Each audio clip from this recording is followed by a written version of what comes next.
tuning in to another episode of the Berardo Podcast. I'm your host, Tony Berardo. Each episode I focus on giving you fun, entertaining content on health, happiness, positivity, and anything else that's important to us humans. If you haven't already, you can follow me on Instagram at the Berardo, and don't forget to subscribe to the show by visiting theberardo.com/thepodcast, or just click that little subscribe button wherever you're listening to the podcast. Thanks again, and enjoy the episode. You're just funny. It's funny, the way you tell the story and everything. Funny how? Come here though. Yeah, he's crazy, see? Who are you? We interrupt this program to bring you a special report. Are you ready? All right. What is up, ladies and gents?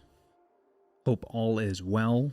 Hope everyone is staying safe and everyone's happy and healthy. It's a new year. I don't think a lot's going to change. It's still kind of funky out there, but hopefully we're going in the right direction. But we'll see. Either way, I hope everyone's staying positive and staying optimistic, and more importantly, I hope you're doing the right things to take care of yourself and take care of you. I'm not talking about New Year's resolutions and all that stuff. I'm talking about just, doing what makes you happy.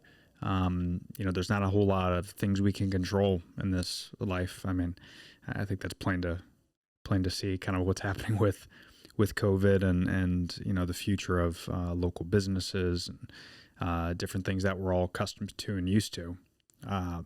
Things aren't really in our control. The only thing that we're in control of is kind of how we react to it, right? So we just got to stay positive, stay optimistic, and just try to control the things you can control. That's all we can do. But today's episode is going to be a little bit deeper. It should be pretty fun. I talk with a friend of a friend. This is the first time we're actually meeting face to face, virtually. Chris Classic. He does a lot of work in the e-commerce space as well as real estate, and he's on the front lines every day, just kind of talking about those two things. So I'm really interested to see kind of how his thought process, and hopefully you guys get some value out of it. I know I did. It was a good talk. But before we get into today's episode, I do want to thank a couple sponsors. So first off, we got Superfat. If you guys don't know, I just launched a video the other day with the wife. We did a really fun one where we actually use their new pancake mix, which is crazy because it's keto friendly. And they only use a few ingredients, which is great about Superfat, and that's with all their products. But this one in particular was super easy to use. It only takes 3 ingredients. You got your pancake mix. Same thing with the brownies that they have that we did a video on. But with the pancake mix, you only need almond butter, coconut oil, and 2 eggs. That's it. And you can make these delicious pancakes. We did a really fun video around Christmas where we used like cookie cutters to make like gingerbread and Christmas tree pancakes. But it was, not to be braggadocious, but it was pretty damn adorable. So, but Superfat has some great products, not just their pancake and brownie mix, but, they have tons of great nut butters that you hear me post about all the time on Instagram. And they even have keto cookie bites. So just some great snacks that are keto friendly, grain free. They don't use any palm oils or no fillers, nothing like that. So just our overall really good company, and they strive for healthy, delicious snacks that you can eat, without actually feeling guilty. So visit superfat.com, use the code Berardo10, and you're going to get 10% off your entire order. So again, use the code Berardo10 at superfat.com. Okay, speaking of holidays, also I wanted to thank our friends over at Public Goods. They send me a lot of cool stuff for the holidays, and they're cool supporters of the podcast. They have a great social media, and I encourage you to check it out. If you visit publicgoods.com, you can use the code TonyPGA. And Public Goods, the whole idea behind them is, they're a healthy, sustainable, and really just beautifully designed company where their products are just your average staples that you typically use. So, everything from canned goods, laundry detergent, cleaning supplies, you COVID freaks out there that grab toilet paper. They also have toilet paper, but they have all kinds of great stuff that we use on a daily basis. With their membership model, the whole idea behind Public Goods is they want to give you a discount based off of that membership model. That way you're not going out and spending tons of money at the store every single day. They deliver straight to your home. It only takes a few days. If you use the code TonyPGA, you're going to get a huge discount at checkout. Again, just visit publicgoods.com. Use the code TonyPGA. You're going to get a discount there. I jumped in here a little bit early just to test it out. I wasn't sure if it was going to ping you or not unless you were in the room. No, you're good, man. So just so I get this right, so is your last name Classic? Chris Classic? Yeah. Dude, that's a dope name. Oh, you've been a rock star. That's pretty awesome, man. But have you got a chance to listen to my podcast a little bit, or maybe some clips or anything? I have, yeah. Listen to. I like the Let's Talk Money a lot. I relate to that one, and listen to you guys talking about your new home you got. Congrats on that. So. Oh, thank you, man. Yeah, like you said, it's been a pretty good time for the market. It just kind of, I guess it depends on where you're at in the market. But buying or selling, yeah, but it's been very tight, and I mean we can go down a whole rabbit hole on that one. But yeah, it's definitely I guess a seller's market right now. Prices are at all-time highs. So yeah, for sure. I mean, we got kind of right. What's that? You guys just recently bought your third home? Yeah. Wow. We and we kind of got lucky because we where are you out of? Are you out of Orlando or? Orlando, yeah. Okay. So yeah, we lived in Orlando. We have a rental property out there. That was actually my first home I bought about 6 years ago. And we're very fortunate because we were in Tampa. What I do for Monster Energy, I run the whole state. I'm the marketing manager for the state. So okay. I could pretty much live anywhere, but our partners are Coca-Cola, and their Florida headquarters is located in Tampa. So a few years back, I moved out to Tampa, and if you're following the market in the whole state, Tampa is very similar to Orlando, especially like St. Petersburg, and it's very hot. Yeah, it's grown. So we bought a condo out there a few years ago, and then we just see this, saw the market fly, and we're like, obviously election year usually is pretty high anyway from a seller standpoint. So we're like, all right, let's see what happens. So we ended up buying that condo like 2 years ago. Then we just put it on the market about 6 months ago, and we made a little over 50 on it. Wow, nice. We nice. only had it for 2 years. So that's amazing. It's crazy. Return, yeah. Yeah, it's crazy, especially, when you look at kind of like where everything is now, it almost makes you, cause I first bought a home when, interest rates were, I think, down to like 3.2. This was 6 years ago. Now they're like 2.5. Yeah. So, and that's what's so crazy is, I know people are a little scared and some people can't really afford to get into it, but when interest rates are this low, I mean, it's kind of something that you really should take advantage of, because when I bought these homes, when it was really low, the whole attitude was, hey man, when it's a seller's market again, cause it really wasn't 6-7 years ago, I was like, hey, when things start booming, like in 15 years, like that's what I was thinking. I was like, in 15 years, when it really when this bubble like pops and we're going to be able to sell these houses and make, hundreds of thousands of dollars. And I'm thinking way down the road. And little did I know 2 years later, it's like, it was going to be that big. Yeah. This thing's popping. So I think now more than ever, and you could probably speak a little bit more to it, but now people, if you have the money, even if it's, $5,000, $10,000, $15,000 to invest into something, not necessarily, the real estate market right now, because it is a seller's market, but well, so I'm in an interesting situation just because so I actually put an offer on a house, my first home, back in March, like 2 weeks before the pandemic hit. And I came a little under their asking price, like $15,000. It needed some work. And they passed.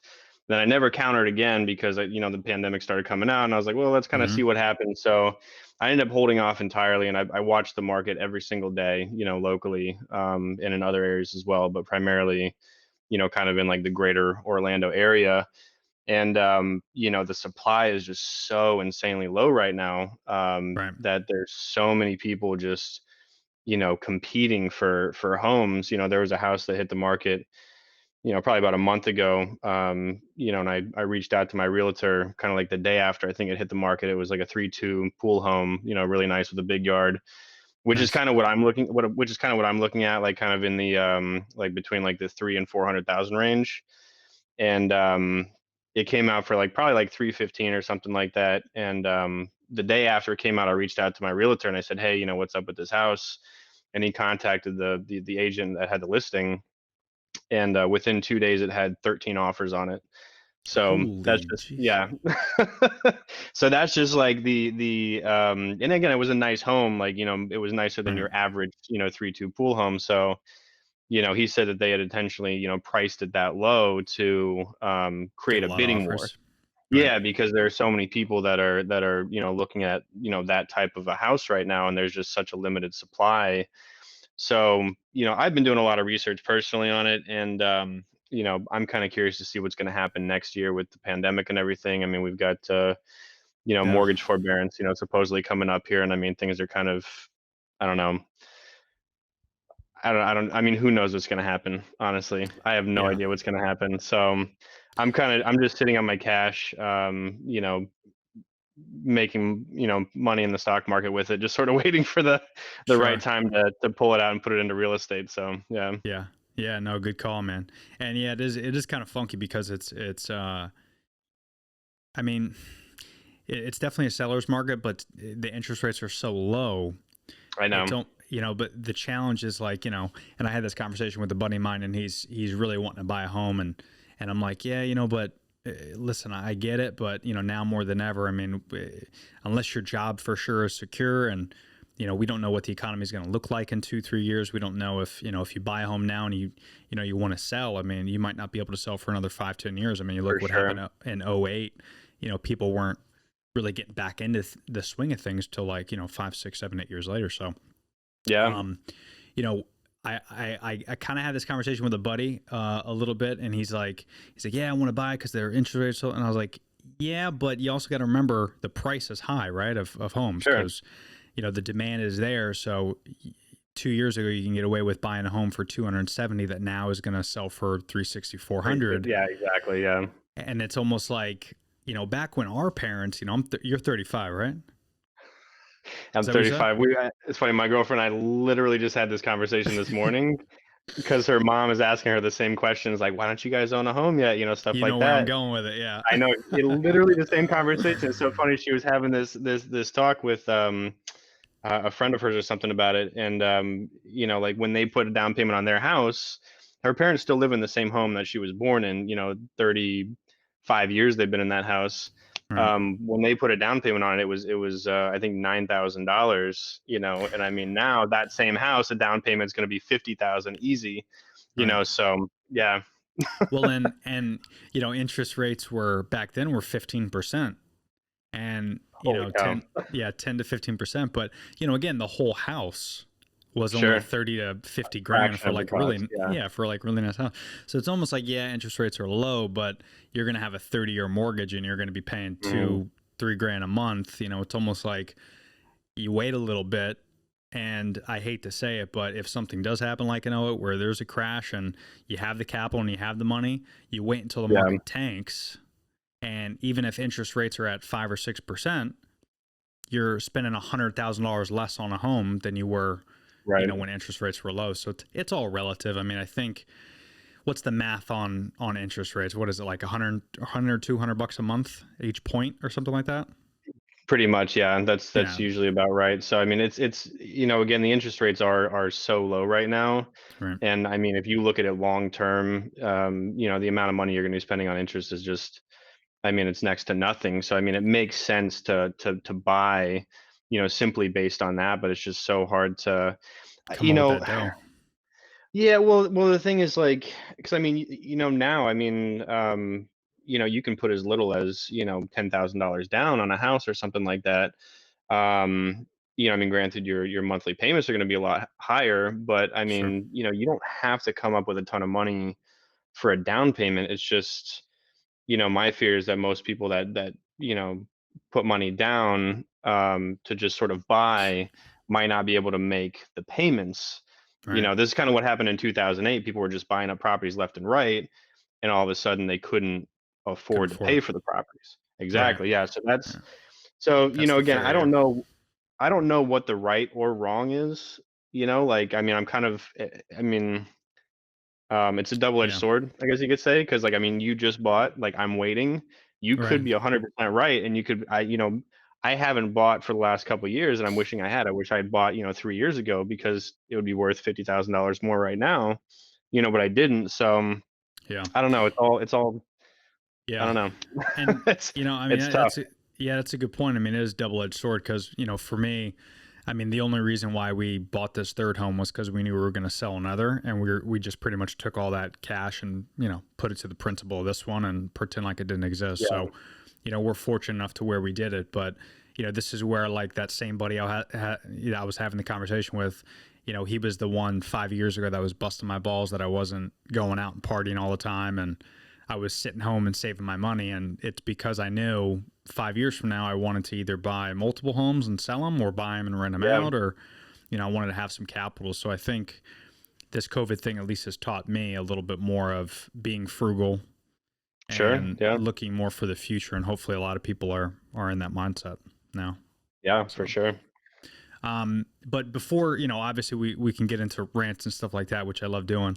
But so people don't know, if you can give a quick little origin story of, what you do, your past, your background, all that jazz. Yeah. So trying to figure out how deep I should go, but kind of I guess an overview. I definitely did not have a traditional upbringing. Mom and dad split up when I was like very young, like 1 years old. Oh, So my wow. mom and I, we traveled all over the place, grew up with her, lived in probably like, you know, close to 100 houses, just moving constantly throughout my life. Shit. Was born in North Carolina, moved to Florida, Washington State, Oregon, Colorado, Pennsylvania, Florida. When I was 17, we moved to Costa Rica, and I kind of grew up down there from 17 to 26. So, like I said, I had a very non-traditional upbringing. Yeah. Um, yeah, so By the that way, was kind of like, side note, I don't mean to interrupt you, but yeah. we just got back from Costa Rica a few years ago. That was our Oh, honeymoon. really? What a beautiful Nice. country that is. Oh, it's phenomenal. Yeah, Very it's gorgeous. underrated. Where'd Yeah. you guys go? We stayed at, I don't know if it's there anymore, but we stayed at the Doubletree Hilton Resort right in Punta, not Punta. Oh, That this could is be gonna Punta Verde, not Punta, yeah, but Punta Leona, it's Central America. It's the Punta. Oh, it's gonna kill me. but in Costa Rica, right? It was in Costa Rica, yeah. But yeah, it was. Damn. Oh, I'll have to find out and let you know. My wife will know for sure, and she's gonna be upset that I don't remember it because it was our Okay. honeymoon. I'm supposed to. But yeah, it was unbelievable, and it was an all-inclusive. Yeah. I think it was the only all-inclusive resort in Costa Rica. So Okay. we literally sat there, and everything was on the house. Great restaurants, and it was the DoubleTree Hilton. It was gorgeous, but they wouldn't let us go on the beach. Really? Yeah, like they just let us stay in like the docks, and then they said to the right and to the left was something you don't want to venture off on your own. Yeah, I mean, I get that. It's not a third world country. It's, I'd Right. call it a second world country. Right.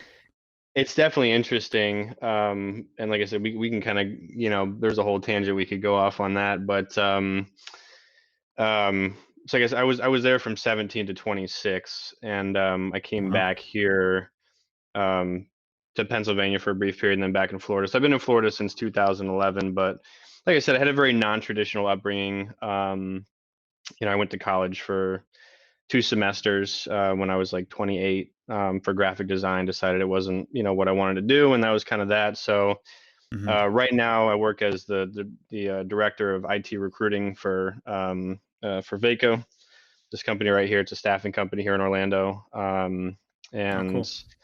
I've got my own e-commerce company, Asaya Chef Products. It's primarily on Amazon. I've got a Shopify store, my own website, and stuff like that. But I run Nice. that on the side, and then I invest passively in the stock market. So yeah, that's kind of a brief overview. Yeah, man. Well, I mean, definitely sounds like you got a lot of eggs in the basket. That's a good thing.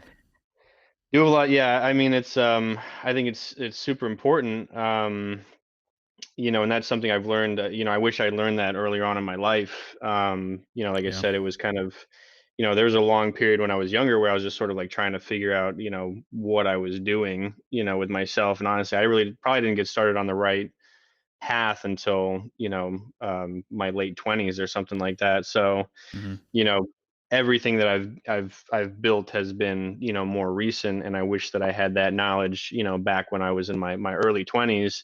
And I see Sure. people now that are kind of, getting out of college or whatever, and they're like, they're making it, and I said I really related to your Let's Talk Money podcast, because you're talking about, keeping up with the Joneses, and like, wanting all these material possessions and all these things, and people have such a tendency to just spend on stuff they don't need. And as someone that's, grown up with nothing, very, very, very little, um, I take a really big interest in financial education, and making sure that have minimal debt. You're not spending on unnecessary Mm. things. You're conscious about not only your present spending, but your future spending, and what that's going to be. Because if you don't start planning now, even when you're in your early 20s, if you don't start planning in your early 20s, it's going to catch up to you a lot later down in life. So Yeah, man. No, so true. Well said. And no, I appreciate you to listen. That's probably one of my favorite episodes because I usually don't script episodes anyway. I just don't. I don't find there's any benefit to that just because I'm more of like off the top, type of guy anyway. sure. But that one episode in particular really hit home for me because it was me just like venting almost because I had so many friends, and this was right when I was in the process of buying house number 3, or I think we just closed on it or something like that. But when I was like thinking about this and doing it, it was more lines of kind of venting of my my younger self, Sure. me The as being naive the self, older, yeah. yeah, the naive self. And then like as I've gotten older, particularly kind of like you said, the last, I don't know, probably 10 years or so, I don't really hate my younger self that much, even Sure. though he was disobedient and didn't listen to anything anybody said. Right, Um, right, right. You knew but everything back then. That's the of thing. course, Yeah. of course. So And did I, don't worry. yeah, and then you look at it now and you're like, shit, I literally, if I did the opposite of everything I did when I was in my 20s, I'd probably be So much making farther 6 ahead. figures, yeah, and be Oh fine. yeah, But for sure. it's super interesting because you don't understand till you get older that your brain really isn't fully developed until you're 24 to 26, depending on a lot of factors. But like 25 is that magic number, which is I think was the justification of someone renting a car and you have to be 25. I don't know if that was but Yeah, you know what I something mean? like that. Like, Yeah, but yeah, 25 is like 25 is that number, and you don't really think about it. But every person I talk to and all my friends that are older now, they're like, yeah, I think like 25, 26 is when I got my shit together. And it really makes for sense sure. because it's not like you thought you knew everything. That's literally all you knew in your Yeah, 20s because your brain can't 100%. comprehend, whether it's long-term goals or however our brain works at that young age. But it's weird looking back because some of the decisions you make, you think to yourself, I wasn't using my brain. And then you realize, well, it's because it wasn't fully developed. That's probably why. Well, It's like, a lot of the problem is also, I mean, when you're younger, you're looking at, now, what's happening now, like what do I have right. now? What do I need now versus, what am I going to need, going forward? And that's a totally different mindset. It's like, For sure. I've got a very, very dear friend of mine, one of my best friends, actually, not long out of college. He's been with our company for a couple of years now. I think he's like 25, 26. But when he got out of college, he got a job with our company, whatever. He's making it, he's freaking stoked. Nice. Um, and he goes, downtown Orlando, buys a sick ass, excuse me, sick condo downtown. Yeah. And By the way, I encourage cursing on the podcast. So okay, all right, good. I yeah, didn't know what kind of podcast this was, so that's please do. Rated M for mature. Sounds good. All right. Yeah, So yeah, he buys a really, really nice, studio condo downtown. He gets a Mercedes. Like he's got all, he's made it, right? Like he's made it. of And course. he's loving it. He's got the Instagram, it's blowing up, all this kind of stuff. And but that's the world he lives in, right? That's the world he lives in. So here I am, being 35, when we met, it was a couple years ago, and I'm just like, oh man, like if I knew the things I knew now at your age, like I do everything differently. So I'm trying to educate him financially and be like, look, man, like you're spending almost as much as you make on a car payment, this sick condo downtown, like all this stuff. You're saving $50 a month. Like that's not going to get you anywhere. Like, yeah, you made it for Yeah, now, but like, where are you going to be a few years down the line? So we kind of had to have a chat, and he still got the Mercedes, but he ended up getting rid of the condo. And good, he nice, opened up an Acorns account. He's investing money into the stock market now. Like he's becoming financially educated and conscious of how much is going out versus how much is coming in. And he's one of the hardest workers I know. He's just a phenomenal guy, and he's going to be highly successful. But like I it's said, it's awesome. kind of that mentality that people, I mean, you know, it's so hard to know what you don't know. Right. And that's the thing, is like if you don't have someone to tell you, Yeah. and like correct you, then like you're not going to do it yourself until you're our age Yeah. or older. No, or older, right? And then, Exactly. Yeah. because the only people that were really telling us what to do was our parents, and just naturally Sure. you're going to be disobedient to your, parents anyway, whatever they Of say, course. it's the wrong thing. And, yeah, man, that's good to hear. I mean, that he's actually turning around, because there's a lot of people that won't. And I think, that goes with a lot of stuff, right? I mean, you could break it down with politics and, Sure. climate change and all these type of different ideologies. And there's two sides of the story, but the problem, I think we'd all be a lot more happier and healthier if we just kind of look at each side and say, you know what, that person might be right, that person might be right. And I think as we get older, we start to kind of understand that. Yeah. That's why if you ever try arguing with, like, I do it all the time now. I purposely know what pushes my dad's buttons. And when I was a kid, we used to argue all the time, like yell, scream, fight, like, dad and son stuff, right? Sure. Yeah. But now our arguments are very bland, and they're not confrontational, because we're both kind of at that point where I respect him, he sees what type of man I Yeah. become, and it's almost like, it's interesting, again, if everyone kind of had that mentality, like you said, where we don't know everything, but Yeah. we've gotten to the point to where we know, what to do to kind of get through life. And if we just listen to each other a little bit more, and we could pick up on some things that could make us successful. Well, So, and so what's interesting is, I brought that up, and here I am, educating, my friend on, money and spending, all that kind of stuff. But, his counter argument to me is, well, this stuff motivates me. It's kind of sure. like the fake it till you make it mentality.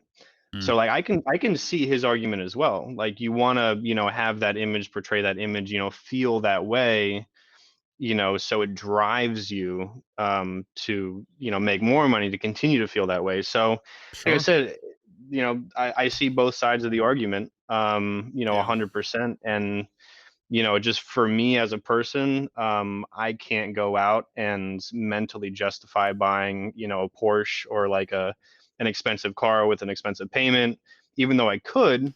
It's not Right. it's not an issue at all, but I can't justify it mentally, because I'm like, I could, if I'm paying $400 $500 a month for a car, I could also invest it in the stock market, and that'll be exponentially larger, down the road. So Yeah, yeah. exactly.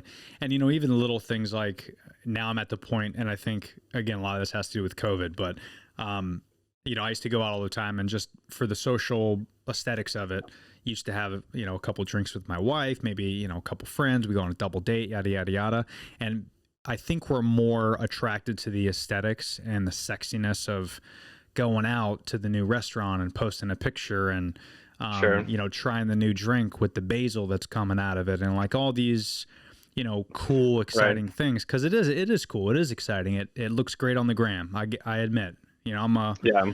I'm a big grammer too. I get it, but I'm I look also at Instagram too. Yeah, yeah, I yeah. mean, I'm guilty as charged. Yeah, we get it because it's sexy, it looks cool, yeah. right? But then when Hmm. you really think about it and you say, I have whatever's in this drink, if it's that new cool drink or it's that new restaurant, like I have that in my fridge. You know, Sure. I have the same vodka. It's Tito's, but instead of me paying $15 for that drink that has one shot of alcohol in it, I could Yeah, do that at home for less than $2, and I could pour as yeah. much alcohol as I want in it. So it's like, And you you know don't what, have to drive or pay for an and Uber. and you don't have to drink and drive, by the way, which a Yes, lot of us exactly. do. I mean, shit, just Yeah, guilty.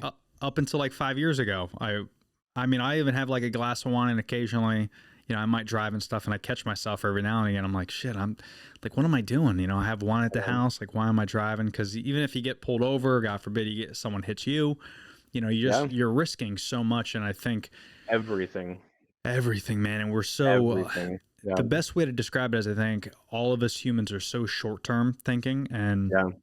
you know, our attention span is so small. I mean, you look at like Instagram stories as a great example where Oh yeah. we're swiping, right? We We're don't, so used to to consuming information in bites. I can't read right, books anymore because I can't focus on reading all the pages. Like I can read articles all day because they're short. It's right. concise information. So, oh my gosh, yeah. Hundreds of pages, and it's almost kind of Yes. like that's how we are when we're out in public. Like we can't bring ourselves to having a glass of wine every single day for the rest of our lives in the house. You know, we have Yeah, to get out. We have to have a change of scenery, and that I think that's very good to have a change of scenery. But it you is. know, my dad told me something that in my 20s that I never forgot, but I never listened to. And that was, if you have the cash, you can buy it. If you have to use a credit card, you probably can't afford it.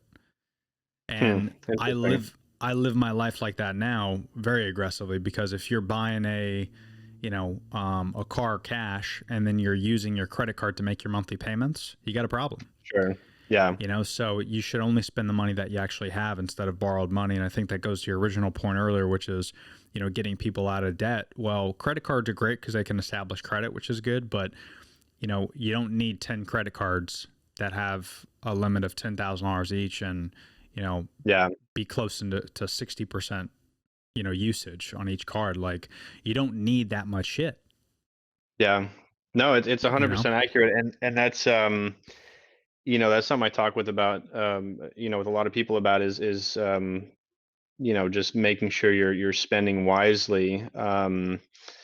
Because a lot of people don't realize, they don't understand the concept of money, and really the consequences of spending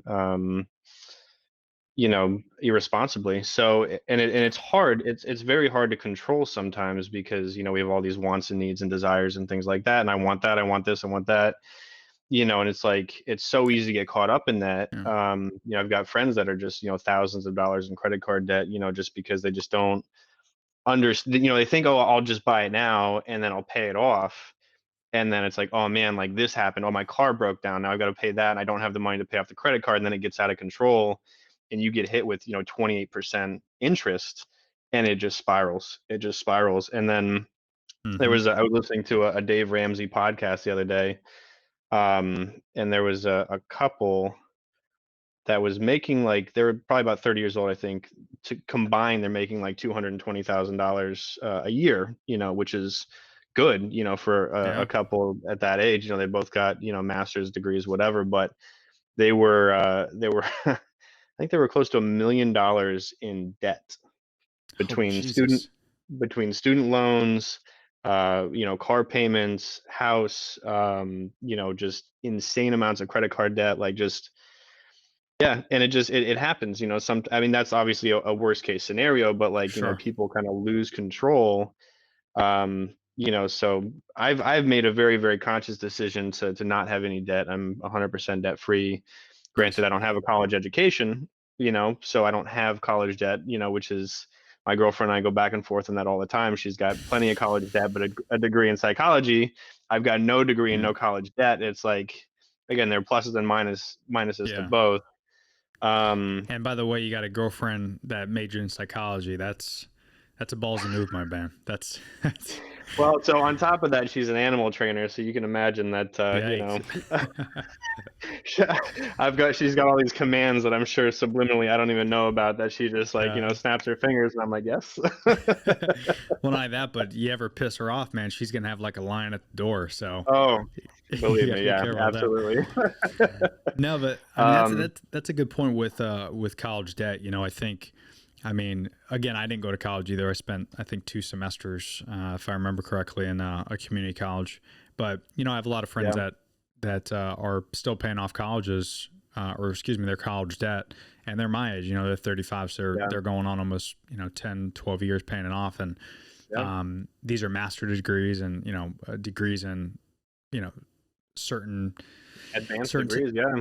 yeah, advanced degrees, but even certain things that they don't even, I don't want to, call them out on the pod, No, but there's certain jobs that they're doing right now that yeah, their degree are not doesn't call related. for. Right. 100%. And, I absolutely, yeah, yeah, and 100%. it's shitty too, right? Because I mean, there's things that, nowadays you look at like coding, right? And coding's become huge the last 4 or 5 years, but like Yeah, in high school, I think eventually we'll get to the point, hopefully, where our public education system will understand advanced technologies instead of teaching us, geometry and AP chemistry, which is yeah, shit that I learned, which I haven't sure, used at all.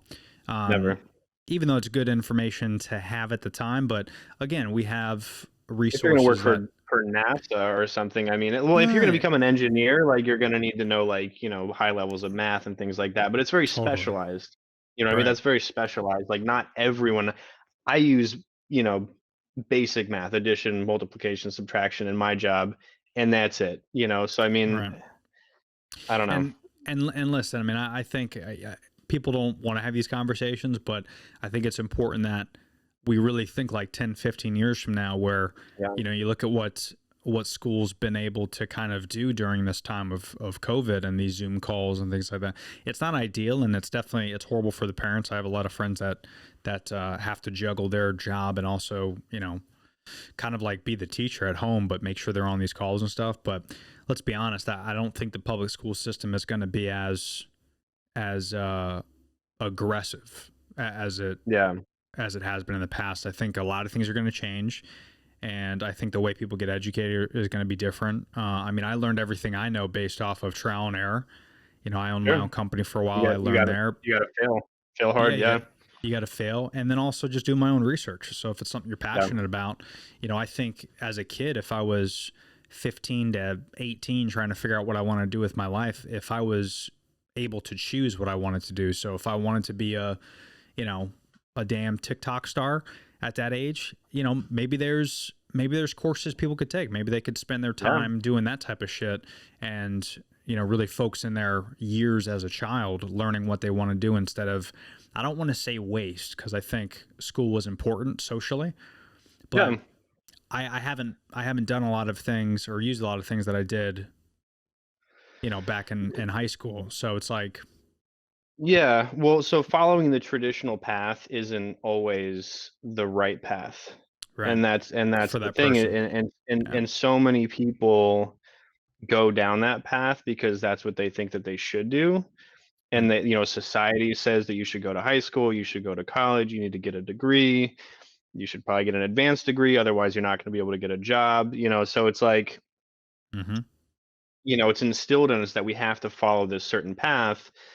And that's honestly, like, I went to college for 2 semesters for graphic design. I got like a $5,000 Pell Grant, so it's free money. So I said, why not? I'll take some college classes, see if I want to do this. And I quickly realized that I wanted to be the guy, hiring someone to design the logos for me than being the guy designing the logos for the company. So I knew I wanted to run my own business, and I was like, okay, so this isn't for me. Plus, I was taking, like you said, algebra and like, the geometry and math courses and things like that. And I was like, I'm paying all this money, thousands of dollars for these classes. That am I really going to use this stuff? Like, could I use that money somewhere else that would better serve me? And again, I mean, I see both sides of it because, I know a lot of people that go to college, they get a degree in engineering or programming or something like that, and they come out and, they're way ahead of me. I mean, Right. you can go to school, to get a degree, in computer science or something like that. become a programmer. I work specifically in IT recruiting. And, these guys, I mean, in a few years, if you're, good at what you do, I mean, you're making well over six figures, Oh yeah. so it's a very, very quick trajectory to, success. But, then there's the other side, which is, you go to school, you get a degree in business administration. And it's like, well, you're probably gonna Yeah. end up in sales, like Yeah. Yeah.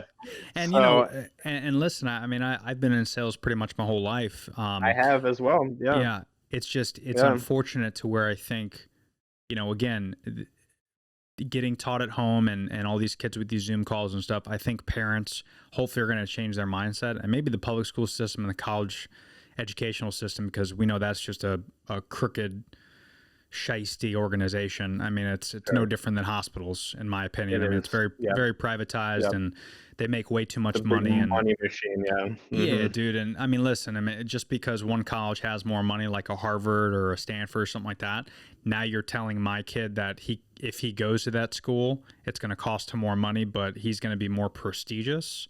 But that was true Yeah. maybe 20 years ago, 30 years ago. But Sure. now you got these people that are making money off YouTube where they're making more money than the guy at Harvard. So Insane it's like, amounts of money. Yeah. so hopefully the Yeah. educational system changes drastically, because I would have loved to be in high school, because I hit sales right at 17, 18. My first Yep. job was at LA Fitness. Well, my second job was at LA Fitness. That was in sales. And I started in sales and I was a personal trainer. So that's kind of how I got my start. But I wish I knew what I knew when I was 18, 19, what I learned just in that year or 2 years that I first started at my job, and I was there for 5 years. But imagine if we could teach kids at 16, 17, if you're passionate about sales or you're passionate about personal training or, coding or whatever that passion is, if we Follow could their teach them passions. right at 16, 17 before they even graduate high school, and they could Yeah. decide, all right, listen, I'll go to college and I'll continue this path, or maybe I'll change my course. When I get in, maybe I'm still indecisive. But if you want to say fuck college and go from high school to a job, but you have that experience in high school already, dude, we're going to have a lot less kids working at, fast food joints being miserable. Sure. And we're going to have Yeah. more people actually educated. So, Yeah. Well, it's crazy. So, since I work in recruiting, I've been doing recruiting for the past 6 years, and I've been in sales, my entire career in some capacity. But I'm on the front line of the job market every single day, and it's something I see on a regular basis. I'll see people, with these degrees, a lot of degrees, a lot of certifications and stuff like that, and yeah, it doesn't amount to just getting anything. wasted. Yeah, and it's really a shame because, again, there's also the flip side where, I do see some people that have these degrees, in computer science or whatever, and they're highly successful because they stuck with their career path. But again, I see a lot of degrees where, people will go to college for something and then end up doing something totally different, but now they're stuck with all Yeah. that college debt and, no experience that translate into their career field, so it's definitely very tricky. Yeah. You know, I don't Well, know. The and one thing I can say, yeah, I was I gonna say was the one thing I can say is that you don't have to have everything figured out. Like, right. you know, you don't need to know everything on the front end. And like I said, Yeah. it's okay to fail. It's okay to make mistakes. So, there's Yeah. pluses and minuses to both sides. Yeah, I mean, sometimes that's the best way is learning that trial and error, and and it's just unfortunate because I'm very lucky that I didn't have any college debt. Like yourself, I decided that college just wasn't for me, and I do regret it because I think a lot of the maybe younger years when I was 20, 22, 20, I mean, I probably could have learned a lot more. Maybe I was going to be passionate and go down a different path, but I just think with technology changing so quickly, and with younger kids being more passionate about a lot of different things that we don't even know what exists, we have to, all of us, including the educational system, has to kind of be a little bit more aggressive in adapting to what's going on. Yeah. All these old books that we're reading in school and stuff is just not up to par. It's not setting up kids to success. it always kind of irks me because I have a stepbrother and stepsister, and they're going through their education curiosity and kind of what to do in the job market in their lives and things like that. And they're not supposed to figure it out, but I just know a lot of people out there that do have debt, when they get their very first job, like their good paying job. I'm just thinking to myself, if that was me, because I struggled as a kid when I was 20, 22, 23, making horrible decisions, but I wasn't in debt. I was just taking the money that I did spend and making idiotic, irresponsible decisions, which we all well, do. you're still young, Yeah.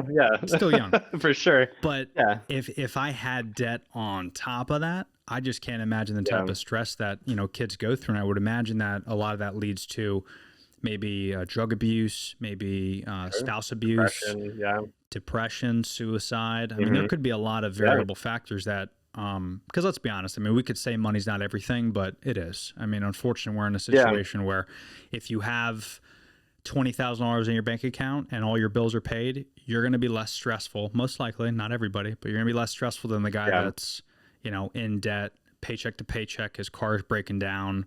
You're going to be less stressed if you have money. It's just a fact. So it is. And money's financial freedom, and it, it's just a vehicle to get you to where you want to go. And it allows you to sort of make decisions, on your own versus being tied into doing something, so. Yeah, you don't want to be pigeonholed, especially when it comes to, something like your future. People don't, that's where we went talking to earlier, we're short term, right? It's a lot of people don't think long term. They don't think, I don't care what's going to be in my bank account or what job I'm going to have in 10 years. And I think that part of our mentality has to change too, where, you don't have to know what you want to do in 10 years or know what you're passionate about because you're always going to change, but you should have some type of direction because, even my wife, we've been married over 6 years. By the way, she texted me because I guess she heard me. So the resort we stayed at was Punta Renares? Punta Arenas, yeah. Punta Arenas. Punta Arenas. Yeah. So that's I hate to say it, but you guys are in what's considered the asshole of Costa Rica.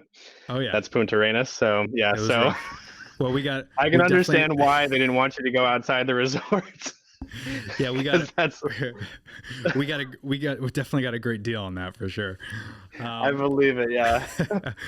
But hey, it was all inclusive and it was locked down, and that's right. My wife I'm sure the all inclusive part was beautiful. Yeah, my wife will never know the difference. Exactly. But we've been married so long, and 5-something years, and we've had this conversation. I've had her on the podcast before. Where we've talked about her life was very different just before we met, as was mine. But from a career standpoint, she didn't have any goals or aspirations to do anything else. She wanted to be a teacher, and she worked at a child care facility. When she was 18, and that's all she did because her mother did that, and so on and so forth. But again, with the education system the way it is, she couldn't make the money that she wanted to live the lifestyle she wanted, and she was so complacent on not changing her career path because she wanted to do that. And there's something very noble in that, and it's very exciting. However, if you want certain things, like we talk about, if you want the fancy car and the nice house with the picket fence and the dogs and the kids, all that costs money. So, sometimes you can't have and do what you want to do in life and also get things that you want. Like you have to decide what that happy median is. And, if that means you work a little bit extra harder, maybe you have a couple side hustles, kind of like you're doing, diversifying your portfolio and, spreading out money. That's one way where you can have financial freedom and be able to work that $40,000 teacher job you want. And you'll also be able to afford a nice house, but don't expect to, get paid $40,000 a year and then have a house that costs $400,000. That, the math doesn't add up. And I think that's the big problem with credit cards is it makes us imagine that we have all this extra money, and come to find out with those interest rates, people don't look on those bank accounts, when every 2-3 weeks when you're getting that $30, $40, $50 interest rate charge and you don't think about that, it shit adds up. So I made a mistake recently. So I use credit cards for everything. I spend everything on credit cards. even in my my e-commerce business, all of my ad spend, everything gets run through a credit card. However, I pay it off every 2 weeks because Hmm. I use a Chase Sapphire card and I just rack up points. I get miles on miles and miles and points and points and points. So, Same, yeah, you know, it's just extra money. Yeah. So it's credit cards are great when used responsibly. As the exactly. problem is most people don't use them responsibly. Yeah, So it's no, funny. It's it's funny great. that you mentioned it's funny you mentioned you know that about your wife because so my girlfriend is you know very we come from very different backgrounds. She's super traditional. You know, parents are still together, live in the same house that she was born in. You know, she went to college, got a degree in psychology. She went to a very nice school in Pittsburgh called Chatham. You know, she's got a bunch of student debt, and she followed her career to her dream job, which was to be a dolphin trainer. And she works at Discovery Cove down here in Orlando. So she trains animals, which is phenomenal. It's awesome. And that was her dream job. So she literally did everything. You know, she did By the multiple book. internships to buy the book to Yeah, get that. And here she is. You know, we have these conversations all the time. She's here, you know, 33 years old, and she's making, you know, a fraction of what she needs to be making. You know, she you know is just making interest payments on her college debt. Like that's basically all she can afford because you know she pursued her dream, but it's like yeah, you know it's catch 22 because you right. know now she's sort of pigeonholed herself into a position where she's in a career field that doesn't pay a lot of money. Yeah, And I completely understand because you know I'm an avid scuba diver. I love diving, and I always wanted to be you know, a scuba instructor or going to marine biology or something like that. And I didn't because I knew that, you know, I'd be making, you know, 45,000, 40,000 a year as a scuba instructor. And I couldn't stomach that as much as I yeah, love it. You know, I couldn't stomach that. So I went into sales, you know, and that's, you know, where I am now, yeah. consciously making that decision, you know, to make more money, even though it's not my true quote unquote passion. You know what I Right. mean? And I So think that's the important thing is knowing the distinction of those two yeah. decisions. And you know, again, like I mean, my wife. I mean, that's good to hear about your girlfriend, and it sounds like, yeah, she loves you know what she does, and that's great. And you know, my wife was kind of the same thing where she finally got out of the teaching field. Now she is in sales. Oh, And really? she's so introverted, it's crazy. But you know, I think she's had this job for almost 3 years now, and Hmm. she got promoted last year, so now she's one of the top salespeople in the Wow. company. She works at iHeartMedia, and Okay, that's you, awesome. yeah, so now she's like, she can't imagine like even going back to teaching. Like when she hears about it, she just She she cringes. yeah, Wow. she cringes. She doesn't know how to like kind of accept it, I don't think, yet, because she's so Yeah. happy now. And you know, she can afford to do her own things, and she's not relying on me to pay for anything like we were when we first fucking dating. But you know, it's like, Yeah. you know, now she's got the true independence that she hasn't ever had in her life. And a lot of that has to do with maybe not being educated when she was younger. Yeah. Like we said, trial and error, I think that's a big portion of it, but it's also what you want. I mean, sometimes, you know, I got buddies that, you know, make 35 grand a year, 40 grand a year, and live off tips being a bartender, and they're going to try to do it for the rest of their life because they like doing it. It's not So bad. That's yeah, I mean, perfectly you know, fine. Yeah. yeah, to each his own, but If you it know, if it yeah. I I, mean, if it I, makes you happy, right? It's like what's that old song? If it makes you happy, it can't be that bad. Like that's right. Yeah. Yeah. It's just imagine what upsets me the most is when I preach to people when they complain about it. So right, exactly. you can't do the job 100%. you love to do and then bitch and complain like, you know, you, Yep. I mean, it just either $100%. get a new job or don't bitch and complain. I mean, that's it.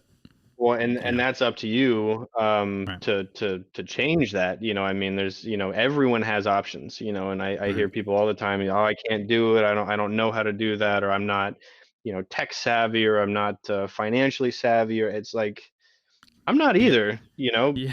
but I'll tell you exactly what I do. I use my time wisely. You know, you know I work a 50-hour week full time job. Mhm. And on my, you know, I'm working from home right now because, you know, of the pandemic. But before this, I was in the office 5 days a week.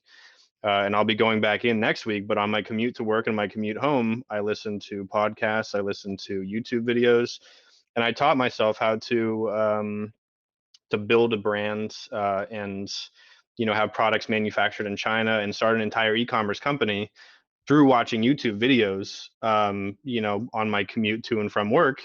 And then I'd get home and I'd do after hours, work, and on the weekends work and stuff like that, because I knew that I wanted something more. Like I love my job. I love my day job. Like it's a phenomenal career, but I also want something more for myself.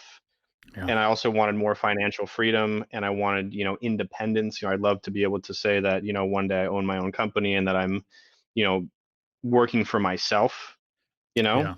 Yeah. Um, That's huge. and but it takes a lot of work. It takes a lot of work, a lot of dedication, and you got to have the motivation, because a lot of people are just sort of complacent and just happy doing what they're doing, but they don't want to put in the extra time and the energy and the effort to get past that, Yeah.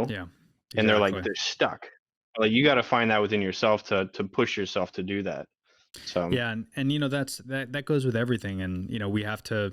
I think as a society, we all have to stop being lazy, and I do blame it a lot on people that do make tons of money. Like just throwing out names here, but Kim Kardashian and sure, Paris Hilton and Brad sure, Pitt and Mark Wahlberg and all these stars that like The Rock. Like you see all right. these million billionaires, but little do they know that these cats have been working their ass off since they were Oh, 10. for sure.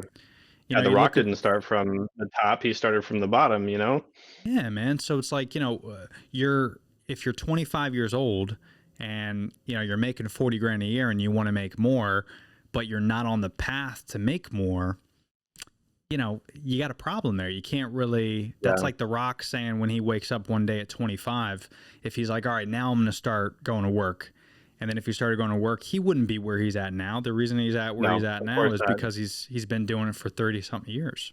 So Yeah, absolutely. it takes work, but it's worth it for sure. And I've realized that, where I've really worked my ass off the last like 8 years, going hard. Sure. And Yeah. now again, like for instance, I'm sure you're working your ass off now, where if you wanted to, you could eventually like just spend some time away and go scuba diving because you'll have the money for it. Yeah. So it doesn't I mean can you I can you do have a to lot. forget about your passion, but you have to put it on hold for a Yeah. little bit. Yeah, well, and Mm. that's the thing, is like I recognize that there's a grind on the front end that you have to put in to get the result on the back end. And Yeah. that's the problem, is most people see the end result and they just want that now. They want to play Hmm. the lottery, win millions of dollars, and just be, from 0 to 100. That's what they want. Of But they course. don't care about all that stuff in the middle, and they don't see all that stuff in the middle that it takes to actually get there. And most people don't want to put in the work. They just want to, they want those things, but they don't want to try and actually do it themselves. So, like I said, it Exactly. takes a lot of motivation, and you got to find it within yourself to want to do that. So, I mean, for me, like the reason I started this whole e-commerce thing is because the business model that it is allows you to um, basically operate a company that's more or less self-sufficient. That has, a supply chain set up, so it only requires, a couple hours of work a day. Oh wow. And that's the reason I set it up in the first place, is because I knew that, if it's, running, and I could eventually leave, my full-time job, I would essentially have something set up where it's not generating true passive income, because it still requires upkeep. But it's pretty dang close. Yeah. And And that's what the end goal, right? Is and what's the site? What do you do over there? Well, so Amazon FBA, have you heard of that? I have not. Hmm. Okay.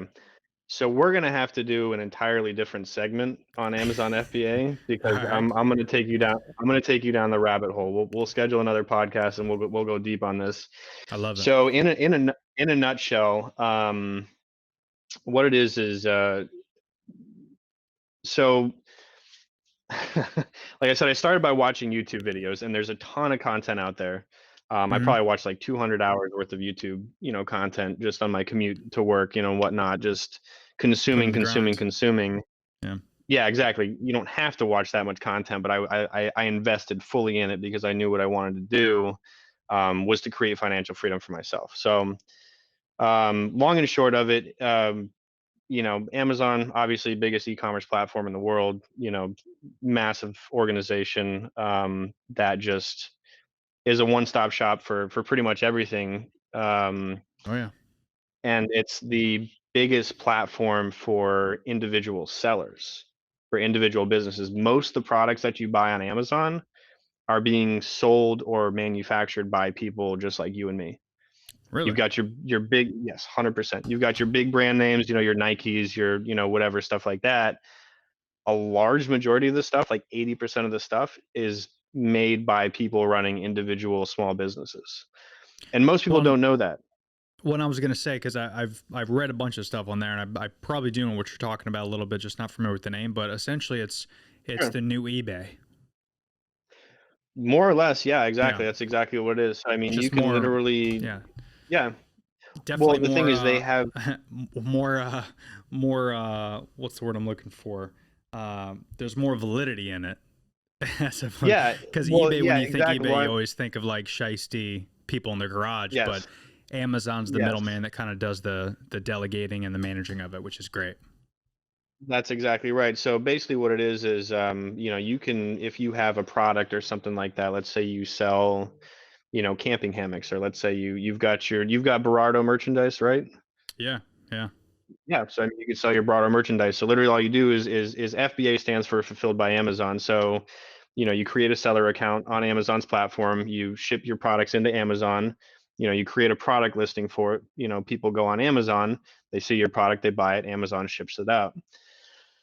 That's it in a Hmm. nutshell. Now, what people are doing, there's a few different things you can do. You can do retail arbitrage, which is where you go to, like, Walmart on Black Friday, you buy discounted products, and then you relist those products on Amazon, you sell them for a higher price, and that's retail arbitrage.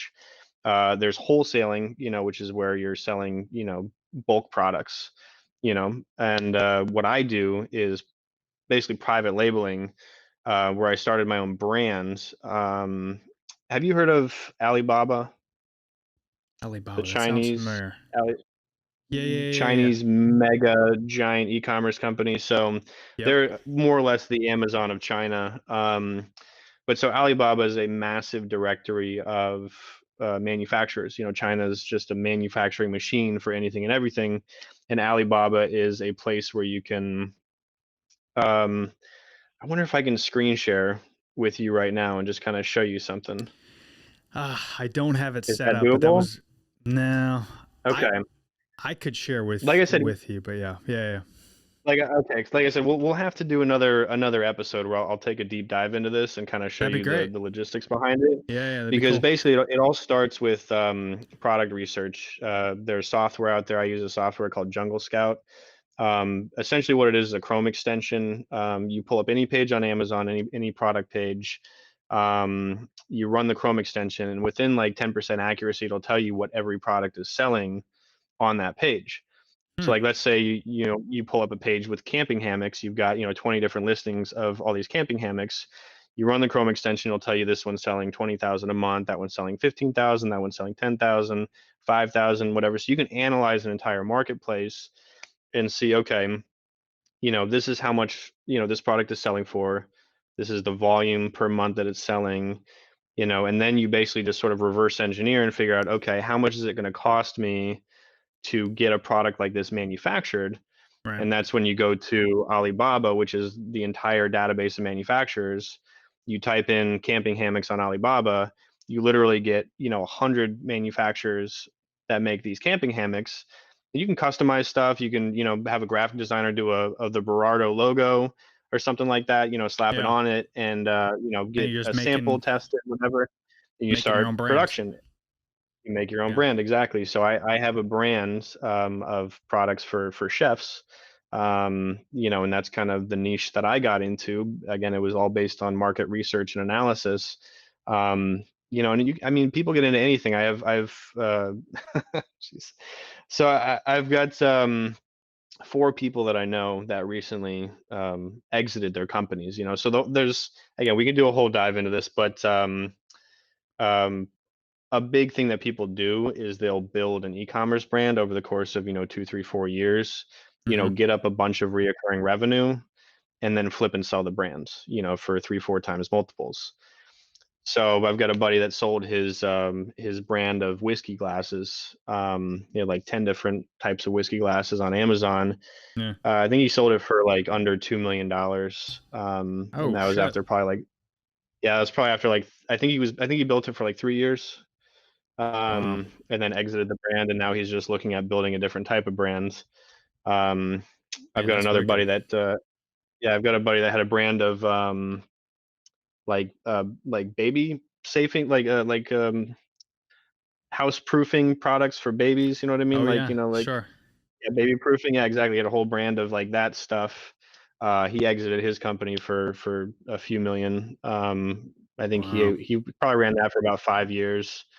Um, I've got another one that had like a brand of like beauty products, like face creams and like whatever, exited that for a few million. So That's yeah, crazy. it's yeah. Yeah, we'll definitely because now that you're talking about it, yeah, I've seen some stuff there, and if I had more time, Sure. I probably would be like you and invest hours and hours onto learning that platform. Yeah. So kudos for you, man, because if it's exactly what I think it is, it's very in depth and it's not easy, and kudos to you No, for getting it going. it's So not.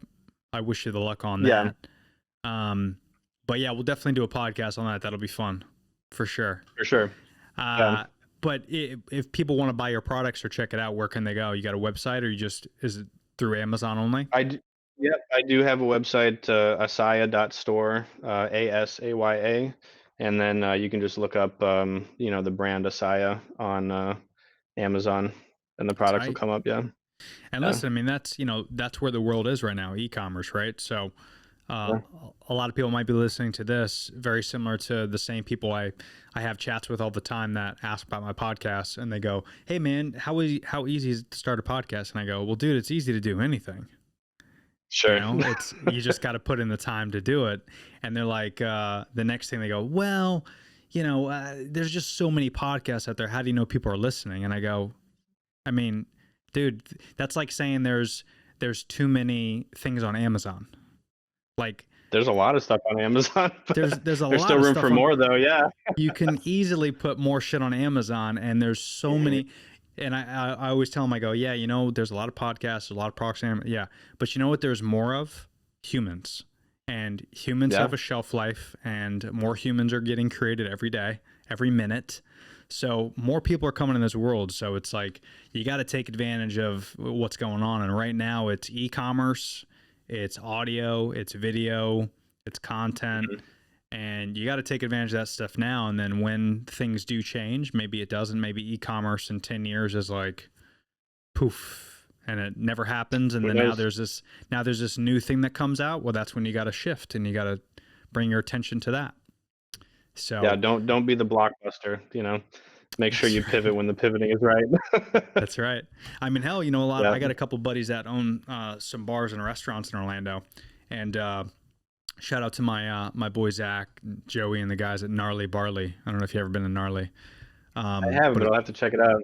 yeah, it's a cool spot down on South Orange, past downtown. But those guys, they've gotten really, really good at social media, and they weren't before. But Mm. when this pandemic hit, they're getting more and more aggressive into social media and integrating that with their takeout and delivery methods, and it's helped their business thrive during this time where they're surviving. So it's like, you have to kind of adjust to the market a little bit, like you said, and doing the market research, I would imagine, is extremely important in e-commerce, because you can't just do 100%. t-shirts, right? I mean, you gotta Yeah. what's popping is what Probably you gotta like figure it out. 80% of people. Yeah, probably like 80% of people fail just because they don't do the proper research. But just like, Yeah, it's just like the restaurant industry. I mean, you open a bar or restaurant. I mean, what is it, like 90% of restaurants and bars fail just because, yeah, you know, I mean, it's tough, but you got to do the research. yeah. I mean, you can't really open up a caviar only restaurant in a place in a market that doesn't like caviar, right? I mean, Right. you gotta figure out Exactly. you gotta figure out what to do. Yeah. You got to understand your clientele. Yeah.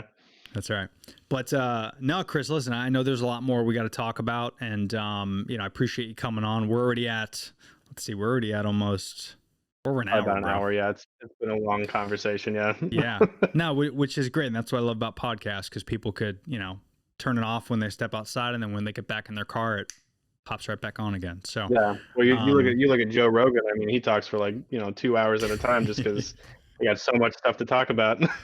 it's so true. Yeah, talk about a goat, man. Yeah. That dude's the man. I right? know, right? He is, yeah. You know, and people ask me that all the time too. Just going back, kind of our final thought here of what we're talking about, where it's short-term sacrifice for long-term laziness. That's how I always kind of look at things. That's And exactly right. Joe Rogan's a great example of a dude who started a podcast 11 years ago. I think he just hit his anniversary like a couple weeks ago. I saw him post something, and this deal he just got with Spotify is $100 million. Insane. I know. So it took him 11 years of not just doing the podcast, but doing 100 other different things while doing the podcast. And he worked his ass off, and then he's still working his ass off. So for people out there that have been working a job for a year and you're disappointed that you haven't been promoted yet, dude, just give it time. Just put in 100% every day, and it'll happen. You just got to put in the effort. That's exactly right. But no, dude, we'll definitely do this again because this was fun. I appreciate you coming on the show. I appreciate you having me.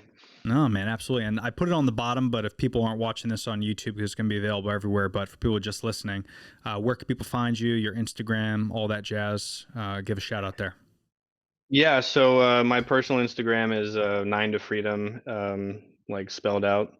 And my chef brand is Asaya Chef Products. And I'm on LinkedIn. Look me up, Chris Classic. I use LinkedIn every single day for everything. So that's a phenomenal platform as well. So yeah. Again, very underrated platform.